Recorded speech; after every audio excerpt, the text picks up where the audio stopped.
Bismillahirrahmanirrahim. Assalamualaikum warahmatullahi wabarakatuh. Baiklah, kami dari kelompok 5 akan mempresentasikan tugas atom dalam molekul kami, di mana kami yang beranggotakan saya sendiri, Delfria Syafna, Lukia Namadia, Rahmat Fajri, Naila Amelia Zulfa, dan Anissa Yulia Satika.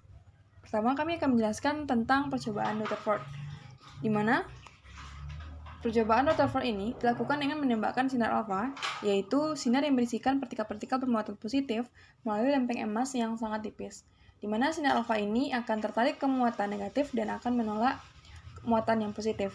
Nah, ketika sinar alfa tersebut ditembakkan, ternyata ada sebagian yang dibelokkan, dan bahkan ada partikel yang hampir dipantulkan balik, walau hanya sebagian. Nah, berdasarkan percobaan Rutherford ini, kemudian menduga bahwa lempeng emas ini terdapat partikel positif. Nah, namun ternyata hanya sebagian sinar alfa yang dibelokkan dan dipantulkan. Rutherford berkesimpulan bahwa muatan positif tersebut terpusat di tengah atom, dan partikel bermuatan positif kemudian dinamakan proton. Nah, dari percobaan tersebut, Rutherford kemudian mengajukan model atom baru. Menurutnya, atom terdiri dari muatan positif yang berkumpul di bagian tengah yang disebut sebagai inti atom. Nah, berdasarkan percobaan tersebut ditemukan bahwa ada 1 dari 20.000 partikel alfa yang dibelokkan. Bila dibandingkan dengan 1 dibanding 20.000 merupakan perbandingan diameter. Nah, didapatkan bahwa ukuran inti atom itu kira-kira sebesar 10.000 lebih kecil daripada ukuran atom keseluruhan. Nah, kemudian elektron-elektron berada mengelilingi inti atom dengan jarak yang berjauhan. Rutherford juga mengatakan bahwa sebagian besar isi atom adalah ruang hampa. Nah, teori atom Rutherford ini mendapat kritikan dari ilmuwan-ilmuwan lainnya, di mana ilmuwan lain berpendapat bahwa elektron terus-menerus mengitari inti elektron, sedangkan energi elektron akan berkurang dan geraknya akan melambat. Nah, akhirnya energi elektron akan habis dan elektron pun akan jatuh ke inti atom. Namun sayangnya, Rutherford tidak dapat menjelaskan mengapa energi elektron tidak habis dan jatuh ke inti atom. Nah, berikut merupakan proses terjadinya keluarnya sinar alfa yang akan dijelaskan oleh rekan saya, Naila. Selanjutnya, saya Naila Amalia Zulfa akan menjelaskan tentang gambar percobaan Rutherford. Dapat dilihat di sana ada sumber sinar alfa, ada lempeng tipis logam emas, dan ada layar yang dapat berpendar. Sinar alfa ditembakkan dari sumber sinar alfa ke lempeng tipis logam emas. Kemudian didapatkan sebagian besar sinar alfa diteruskan, dan ada sinar alfa dipantulkan dan juga hamburan sinar alfa. Teori atom Rutherford ini memiliki banyak kelemahan. Di antaranya, teori ini tidak bisa menjelaskan stabilitas atom. Menurut hukum elektrodinamika, elektron harus memancarkan gelombang elektromagnetik sebagai akibat dari radiasi. Energi elektron harus dikurangi terus-menerus dan lintasan elektron menjadi spiral yang membawanya ke inti. Dan akibatnya atom harus runtuh, tetapi itu tidak terjadi sama sekali. Kelemahan lainnya adalah teori atom Rutherford ini tidak bisa menjelaskan stabilitas atom, di mana elektron yang berputar akan kehilangan energi dan akhirnya jatuh ke dalam nukleus, yang mana hal ini tidak mungkin terjadi. Selanjutnya, percobaan atom Bohr. Setelah percobaan Rutherford kemudian dilanjutkan oleh Niels Bohr, seorang fisikawan asal Denmark. Lewat percobaannya, Bohr mencoba membuktikan bahwa energi elektron tidak akan habis dan jatuh ke inti atom.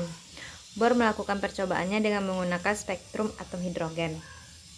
Dari hasil percobaannya, Bohr memberikan gambaran keadaan atau kedudukan orbit elektron dalam menempati daerah di sekitar inti atom.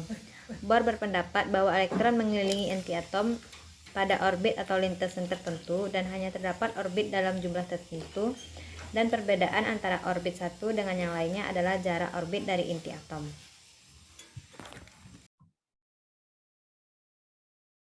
Dari percobaan atom Bohr tersebut dapat diperoleh beberapa kesimpulan. Yang pertama, elektron dalam atom bergerak mengelilingi inti pada lintasan-lintasan tertentu, tidak memancarkan energi. Lintasan-lintasan elektron itu disebut kodet atau tingkat energi elektron. Yang kedua, elektron dapat berpindah dari satu lintasan ke lintasan yang lain. Yang ketiga, perpindahan elektron dari tingkat energi tinggi ke rendah disertai pemancaran energi. Sedang perpindahan elektron dari tingkat energi rendah ke tinggi disertai penyerapan energi. Yang keempat, elektron yang bergerak pada lintasannya pada keadaan stasioner. Artinya elektron tidak memancarkan atau menyerap energi. Bohr kemudian mengajukan model atom yang mirip dengan sistem tata surya, di mana inti atom yang bermuatan positif dikelilingi oleh elektron yang ada di kulit atom, persis seperti matahari yang dikelilingi oleh planet-planetnya. Seperti teori-teori sebelumnya, teori atom Bohr juga memiliki kekurangan. Jika elektron hanya mengelilingi satu lintasan saja, maka posisi elektron tidak dapat diprediksi. Sayangnya, Bohr tidak mampu menjelaskan hal tersebut. Dari gambar dapat dilihat pada inti atom ada 4 kulit atom. Yang kulit atom pertama maksimal 2 elektron, atau K. Kulit kedua L, N sama dengan 2, maksimal 8 elektron. Kulit M, N sama dengan 3, maksimal 18 elektron. Kulit N sama dengan 4, maksimal 32 elektron.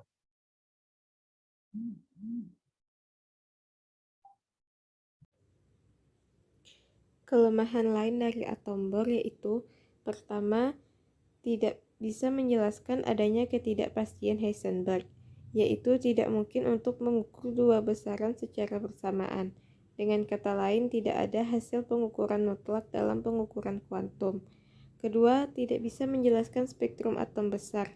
Model atom Bohr hanya dapat menjelaskan garis spektrum atom paling sederhana, yaitu atom hidrogen yang hanya memiliki satu proton di inti dan satu elektron.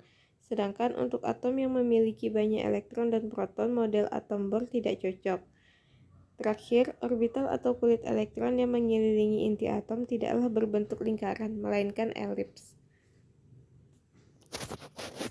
Sekian presentasi dari kelompok kami. Assalamualaikum warahmatullahi wabarakatuh.